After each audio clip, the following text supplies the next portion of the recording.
ኣብ ሓደ ቶክሾው ኣፍቂርካ ትፈልጥ ዶ ተባሂሉ ዝተሓተተ ኔይማር እወ ክብል መለሰ። ንመን ዝብል ድማ ቀጻሊ ሕቶ ጋዜጠኛ ነይሩ። ንብሩና ስለ ዘፍቀድክዋ ድማ ገርፍሬንዴ ኮይና ብምባል ኔይማር መለሰ። ተዋሳኢት ምፍቃር ከቢድ ይመስለኒ። ሓቂ ድዩ? እወ ከቢድ እዩ። ኣፍቃሪትካ ብካልእ ወዲ እንዳተሰዓዓመት ኣብ ስክሪን ምርኣይ ብጣዕሚ ከቢድ እዩ። ብሰንኪ እዚ ድማ ንሳ ትዋስአሉ ፊልሚ ምርኣይ ኣቋሪፀ ኣነ ቀናኤ ብምባል እንዳሰሓቐ ብፍሽኽታ መለሰሉ። እዚ ቃለ መሕተት ቅድሚ ዓመታት ዝተገበረ ክኸውን እንከሎ እቲ ቀናኤ ዝበለ ኔይማር ደቂ ኣንስትዮ እውን ከም ዝቐንኣ ረሲዕዎ ግድስ ክደራርበን ኢኻ ትሪኡ። ብሩና መን እያ ኢልኩም ከም ትሓቱ ኣይጠራጠርን። ኣብዚ መደብ ብዛዕባ ብሩና ጥራይ እንተይኮነስ ብዛዕባ ምስ ኔይማር ፍቕራዊ ርክብ ዝነበረን ብዙሓት ደቂ ኣንስትዮ ኢና ክንዕልል። ኔይማር ብክእለት ኩዕሶ እግሪ ካብ ሜዳ ወፃኢ ብዝገብሮም ነገራትን ኣዝዩ ህቡብ ሰብ እዩ።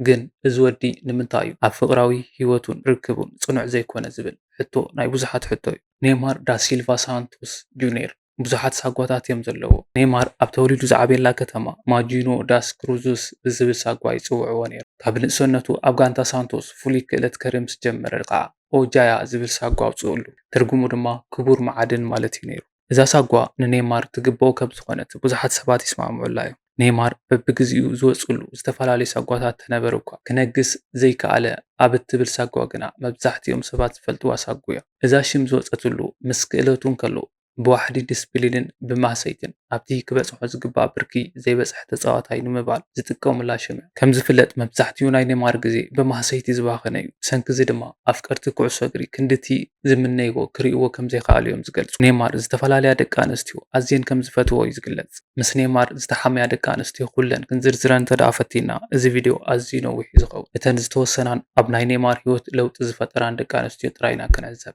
እዚ ንምግባር ድማ ናብ ብራዚል ክንከይድ ግድን ይብለና። እዛ ሰብ ናይ ኔይማር ቀዳመይቲ ኣፍቃሪቱ እቲ ዝዓበየ ናይ ሂወት ህያብ ዝሃበቶን ጓል እያ። ኔይማር ኣብ 14 ዓመቱ ኣብ ኣዒንቲ ሚድያታት ብራዚል ዝኣተወ ሰብ እዩ።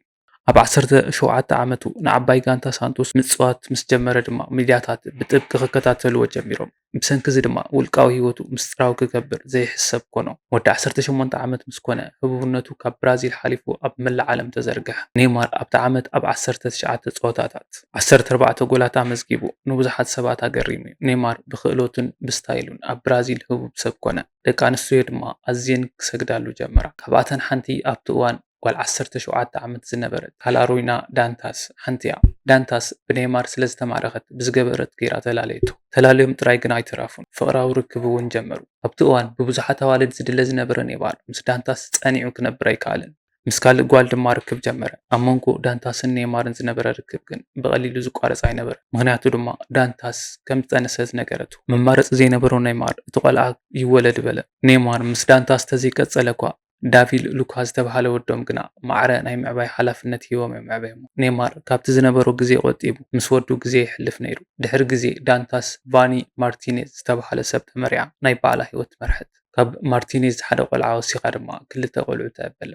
እቲ ወዲ 18 ዓመት ከሎ ዝወለዶ ኔይማር እዚ ዓይነት ተግባር መጀመርቱ እምበር መወዳእቱ ኣይነበረን። ኔይማር ገና ክእለቱ ኣይመስከረን ኢሎም ዝጠራጠሩ ሰባት እንተነበሩ እኳ ኔይማር ግና ኣብ 2 ዓመት ናይ ፕሮፌሽናል ፃንሒቱ ኮኸብ ዓለም ክኸውን ዝኽኣለ ሰብ ምዃኑ የመስኪሩ። ኣብ 2012 ዝበለፀ ተፃዋታይ ደቡብ ኣሜሪካ ዝብል ሓዊሱ 3 ውልቃዊ ሽልማታት ክዕወት ክኢሉ እዩ። ኣብቲ ግዜ ድማ ምስ ብሩና ማርኪዘን ተላለዩ። ብሩናን ኔይማርን ኣብ 2012 ኣብቲ ውሩይ ናይ ሪዮ ካርኒቫል እዮም ተላለዩ። ኣብቲ ግዜ ብሩና 15 ኣብ ዝኾኑ ፊልምታት ትዋሳእ ዝነበረት ህብብቲ ብራዚላዊት እያ ነይራ።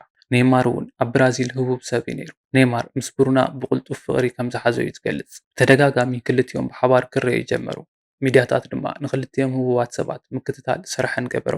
ብዙሓት ሰባት ብዘቕንእ መልክዑ ሓደ ዓመትን ፈረቓን ፀኒሖም እዮም። እቲ ን4 ዓመታት ኩዕሶ እግሪ ብራዚል ዝተቆፃፀረ ኔይማር ብዓበይቲ ጋንታታት ኤውሮፓ ክድለ ጀመረ። ኣብ መወዳእታ ድማ ንባርሴሎና ፈረመ።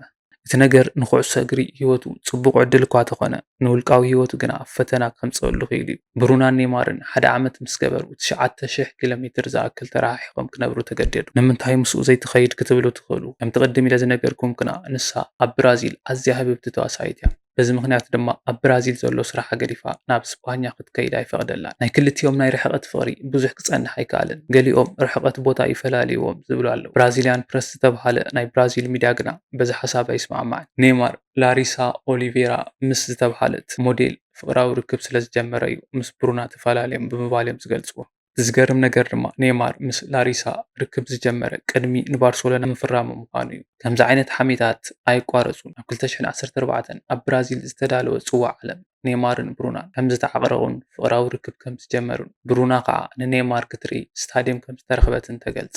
ኮይኑ ግና እቲ ጽዋዕ ዓለም ንብራዚል ሕማቕ ተዘክሮ ገዲፉ ሓሊፉ። ኔይማር ከቢድ መጉዳእቲ ኣጋጢሙ ካብ ፀወታ ወፃኢ ኮነ። ብራዚል እውን ብጀርመን 7-1 ተሳዒራ ተኣልየት። እቲ ውድድር ሕማቕ ዕድል ግዲ ሒዙሎም መፂሱ እቶም ተዓሪቖም ዝነበሩ ብሩናን ኔይማርን እውን ክፈላለዩ ክኢሎም እዮም። ኣብ መጀመርታ ከም ዝረአናዮ ኔይማር ቀናእ ከም ዝኾነን ናይ ብሩና ፊልምታት ከም ዘይርእን ገሊጽና ነይሩ። ብፍላይ ናዳ ሳራ ኮማ አንተስ ዝተባሃለ ተኸታታሊ ፊልሚ ዝተዋህባ ገጸ ባህሪ ምስ ምስዕዓም ዝበዝሖ ስለ ዝነበረ ኔይማር ምቾት ከም ዘይፈጠረሉ እዩ ዝግመት። ዝኾነ ኮይኑ እንዳተፈላለዩን እንዳተዓረቡን 5 ዓመታት ብፍቕሪ ጸኒሖም እዮም። እዚ ማለት ኔይማር ምስ ሜሲን ስዋሬዝን ብምዃን ኣብ ባርሳ ህቡብ ኣብ ዝነበረሉ ግዜ ምስ ብሩና ነይሩ ማለት እዩ። ኔይማርን ብሩናን ብሓባር ንምዃን ዝገበርዎ ጻዕሪ ስለ ዘይሰመረ ድሕሪ 5 ዓመት መወዳእታ ግዜ ተፈላለዩ። እዚ ማለት ግና ኔይማር እሙን ነይሩ ማለት ኣይኮነን። ኣብ ውሽጢ 1 ዓመት ጥራይ ምስ ላሪሳ ማቻዶ፣ ታሊያ ኣየላ፣ ሳርያ ቡቸል፣ ጋብሪኤላ ሌንዝን ከም ዝነበረ ይግለጸሉ እዩ። ኔይማር ኣብ ባርሴሎና ዝነበረ ጻንሒቱ ኣዛዚሙ ናብ ናይ ዓለም ሪከርድ ብዝሰበረ መጠን ገንዘብ ናብ ፒኤስጂ ተሻገረ። ኔይማር ሃገርን ጋንታን ይቀይር እምበር ካብ ኩዕሶ እግሪ ወፃኢ ዘሎ ህይወቱ ናብ ሚድያታት መዘራረቢ ርእሱ ካብ ምዃን ግን ዓሪፎ ይፈልጥን። ክሳብ 2021 ኔይማር ንምቁፃር ኣዝየን ዝኸብዳ ደቂ ኣንስትዮ ርክብ ጀሚሩ ነይሩ። ንኣብነት ብራዚላዊት ሞዴል ናጂላ ትሬንዳዴ ትግለጽ እያ። እዛ ሞዴል ኣብ 2019 ጾታዊ መጥቃዕቲ ኣውሪዱለይ ብምባል እውን ከሲሳቶ ነይራ እያ። ገዲፍዋ ምስ ከደ ካብ ሕርቃን ተላዒላ ከሲሳቶ እምበር ኣይበደላን ዝብሉ ሰባት እውን ኣለዉ። ናብ ሕጊ ቀሪቦም ድማ ነፃ ስለ ዝተባሃለ ኣብዚ ግዜ ከየጥፋና ናብተን ካልኦት ምስኡ ዝተረኣያ ደቂ ኣንስትዮ ክነሕልፈኩም። ኣሜሪካዊት ደራፊትን ጸሓፊት ደርፍን ዝኾነት ዳሚ ላቬቶ፣ ብራዚላዊት ደራፊትን ደራሲት ደርፍን ኣኒታ፣ ኣሜሪካዊት ተዋሳኢት ክሎይ ግሬይ ማርቲዝ ካብተን ምስ ኔይማር ዝተሓመያ ህቡባት ሰባት እተን ውሑዳት እየን። ኣብ መወዳእታ ኔይማር ልቡ ብራዚል ዝዓለበ መሰለ። ምስ ካልእ ብሩና ቢያንካርዲ ዝተባሃለት ብራዚላዊት ተላለየ። ብሩና ህብብቲ ሞዴልስ ክትከውን ከላ ምስ ኔይማር ዘለዋ ርክብ ካብ ሚድያታት ክሓብዎ ፈቲኖም ነይሮም እዮም። ነገር ግን ክሰልጦም ኣይከኣለን። እዚ ዝተረድኡ መጻምድቲ ኣብ 2022 ኣብ ኢንስታግራም ብሓባር ቪድዮ ዘርግሑ። ቅድሚ እዚ ግና ብሩና ኣብ ኢንስታግራም ኣይ ላቭ ዩ ትብል ጽሕፍቲ ዘለዋ ናይ ክልቲኦም ስእሊ ዘርጊሓ ነይራ። እታ ብብዙሓት ትፍቶ ብሩናን ኔይማርን ፍቕራዊ ርክብ ምጅማሮም ንብዙሓት ሰባት ኣሕጒስዎም እዩ። ብፍላይ ብራዚላውያን ኣዝዮም ተሓጒሶም ነይሮም። ኮይኑ ግና ኔይማር ኣመሉ ክገድፍ ኣይከኣለን። ፍቕሮም ንኣዋርሕ ጽቡቕ ተጸንሐ እኳ ድሕሪ ዝተወሰነ ዓመታት ግና ዝተፈላለዩ ሓሜታት ክስምዑ ጀሚሮም። ምስ ቀዳመይቲ ኣፍቃሪቱ ዝገብሮ ዝነበረ ምባእስን ምትዕራቕን ምስ ሓዳሽ ኣፍቃሪቱ ቀጸለሉ። ኣብ መወዳእታ ግና ንብዙሓት ዘሐጉስ ዜና ተሰሚዑ። ብሩና ካብ ኔይማር ከም ዝጠነሰት ትገልጽ ስእሊ ዘርግሐት። ኣድነቕቶም ድማ ተመስገን ሕጂ ኔይማር ዓሪፉ ክቕመጥ እዩ ኢሎም ተስፋ ገበሩ። ኮይኑ ግና እዚ ዜና ከይሓለፈ ሚድያታት ብራዚል ሓደ ንብዙሓት ዘገረመ ዜና እየን ዘርጊሐን። ኔይማር ምስ ብራዚላዊት ሞዴል ፈርናንዳ ካምፖስ ፍቕራዊ ርክብ ከም ዘለዎም ዝገልጽ ዜና ተዘርግሐ። ኔይማርን እዛ ሞዴልን ኣብ ድሮ ቫላንታይን ደይ ብሓባር ካብ ምርኣዮም ብተወሳኺ ካብ 2022 ጽዋዕ ዓለም ጀሚሮም ብሓባር ከም ዝነበሩ ዝግለጽ። እዚ ነገር ሓሜት ተዝኸውን ጽቡቕ ነይሩ። ኔይማር ግና ይቕረታ ብምሕታቱ እቲ ነገር ሓቂ ምዃኑ እዩ ተረጋጊጹ። ርክብና ክቕጽል ድዩ ኣይቕጽልን ዝብል ነገር ፈልጥ ኣይክእልን፣ ግን ምርጫ ይንስኽኺ።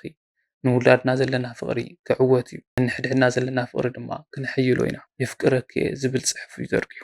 ኔይማር ይቕረታ ይሕተታ ደኣ እምበር በደሉ ግና ቀሊል ኣይነበረን። ከም ጸብጻብ ጋዜጠኛ ቲያጎ ሶዶሬን ተዳ ኮይኑ ኔይማር ኣብ ልዕሊ ብሩና ቢያንካርዲ ብጠቕላላ 92 ግዜ ይወስሊቱ። እዚ ውፅሪ ምስ ሰማዕኹም ከም ትድንግጹ ኣይጠራጠርን። ኣነ እውን ከማኹም እየ ሰንቢደ። እዚ ነገር እዚ ዝመረራ ብሩና ናይ ኔይማር ይቕረታ ኣይተቐበለቱ። ማብያ ትበሃል ቆልዓ ምስ ወለዱ ድሕሪ 1 ወርሒ ብዕሊ ተፋትሑ። ንክልቴና ውላድና ጥራያ ተራኽበና ፍቕራዊ ርክብ ግና ኣብቂዑ ብምባል ድማ ብሩና ገለጸት። ኔይማር ኣፍቃሪቱ ምምላስ ይኽእለሉ እዩ። ኣብ 2024 ኣብ ሓደ ኮንሰርት ክስዕማ ከሎ ተረኣየ። ኣብ ግንቦት 2025 ድማ ሕጉስቲ ስድራ ንመናፂ ጽዕሩ ከም ዘለዉ ገለጹ። ብዙሕ ከይጸንሑ ድማ ቤቢ ሻወር እንዳገበሩ ከለዉ ተረኣየ። ኣብ ሓምለ 5 2025 ድማ ሚሊ ዝተባሃለት ጓል ደገሙ።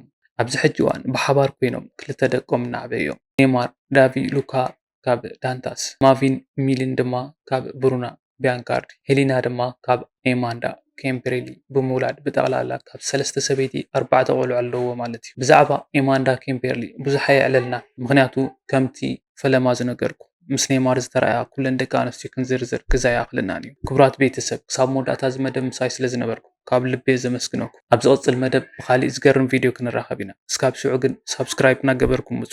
ሰላም